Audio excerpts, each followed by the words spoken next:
Hi, this is Ms. Smith. I'm here to model problem number 28 on page 289. And this problem was requested by one of your fellow students via email, so I'm here to help out. I'll go ahead and read it. Problem number 28 says that the items in a souvenir shop are on sale for the prices shown. What percent of the original price is the sales price for each item? Alright, well, as you can see, I actually have the answers here, but I will model the information for the hat. Alright, so I'm going to go back to the question. The question is asking, what percent of the original price is the sales price? Alright, so putting that information in for the hat, we'll say what percent of the original price. So let's look at the original price. The original price is 14. So what percent of $14 is the sales price, which is $10.50. All right. So what percent of 14 is $10.50? All right, in order to do this, I'm going to use a proportion. A proportion is just two fractions that are equal to each other. And one of these fractions is going to be our percent. So our percent over 100 equals your part, which is found by you looking for the word is, over your whole, which is oftentimes used and represented with the word of. All right. So percent over 100 equals your part over a whole. Well, we don't know what the percent is. So I'll say x over 100 because I don't know what this percent is. But I do know that my part is $10.50. Okay, out of $14. Right? So out of $14, so that's the whole.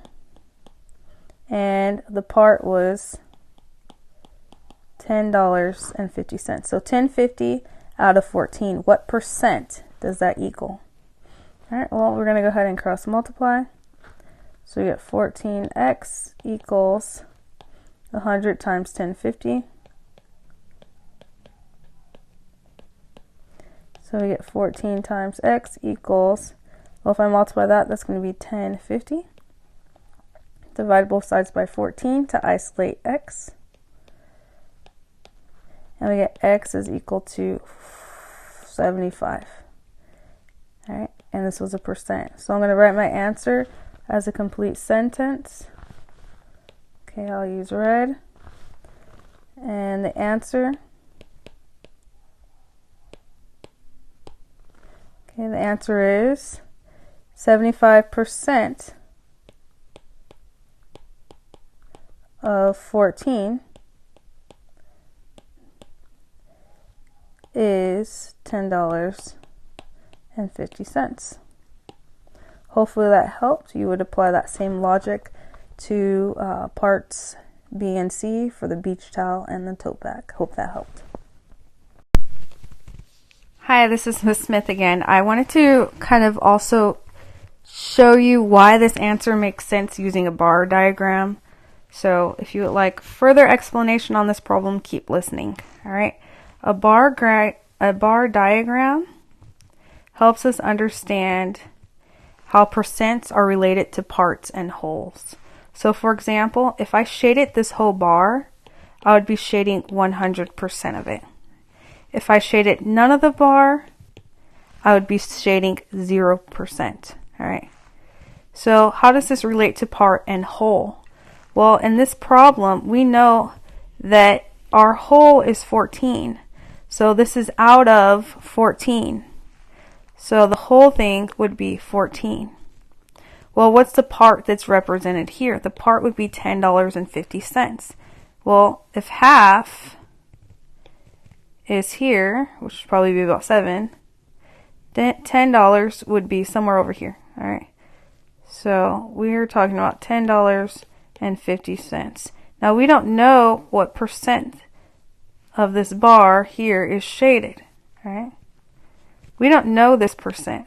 Okay, we know that if we shaded all of it, it would be 100%. 100% of 14 is 14. But this percent right here, I don't know. I don't know what percent this represents. All right. So what we could do here to figure out what percent of this bar is shaded, or what percent 10, 50 out of 14 is, we could just set up a proportion from that. So remember, a proportion is your two fractions that are equal to each other.